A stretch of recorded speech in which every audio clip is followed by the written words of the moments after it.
നമ്മളേതോ cinema Salim Kumar തോന്നുന്നത് നമുക്കാണോ വട്ടത് മൊത്തം ആൾക്കാർക്കാണോ വട്ടത് ചിലപ്പോൾ നമുക്ക് തോന്നിപ്പോകും. നമ്മൾ കൂടുതൽ എന്തുമാത്രം ജെനുവിനാകും തോറും ആൾക്കാർക്ക് സംശയം കൂടുതലും, നമ്മൾ എന്തുമാത്രം തട്ടിപ്പ് നടത്തുന്നതെങ്കിൽ വിശ്വാസം കൂടുതലുമാണ്. നമ്മൾ ജെനുവിനാകും തോറും നമ്മളെ മനുഷ്യന് സംശയവും, എത്ര ഫ്രോഡാണ് നമ്മളെങ്കിൽ അത്രയും വിശ്വാസം. അതാണ് എന്തുകൊണ്ടോ പ്രത്യേകിച്ച് നമ്മുടെ മനുഷ്യൻ്റെ പ്രശ്നം. നമ്മളേതോ സിനിമ സലിംകുമാർ തോന്നുന്നത് നമുക്കാണോ വട്ടത് മൊത്തം ആൾക്കാർക്കാണോ വട്ടത് ചിലപ്പോൾ നമുക്ക് തോന്നിപ്പോകും.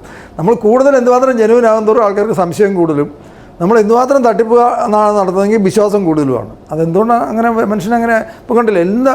ഏതും നോക്കുക, സോഷ്യൽ മീഡിയയിലൊക്കെ ചില ആൾക്കാർ വരുമ്പോഴത്തേനും ആൾക്കാർ അരച്ച് കയറുന്നു, അവിടെ ചവിട്ടി പൊളിക്കുന്നു, സ്റ്റേജ് ചവിട്ടി പൊളിക്കുന്നു. എന്നതാ ചുമ്മാ തെറി പറയുക, തുണി നോക്കി കാണിക്കുക, ഇതൊക്കെയാണ് നടക്കുന്നിടത്ത് ഭയങ്കര ഡിമാൻഡും. അല്ലെ പറയുന്ന മുഴുവൻ അശ്ലീലം പറയുകയാണെങ്കിൽ അങ്ങനെയുള്ളവരെ ഫോളോവേഴ്സാണെന്ന് പറയുന്നത്. നമുക്ക് മനസ്സിലാകുന്നില്ല ആൾക്കാർക്കാണോ പ്രശ്നം നമുക്കാണോ പ്രശ്നം.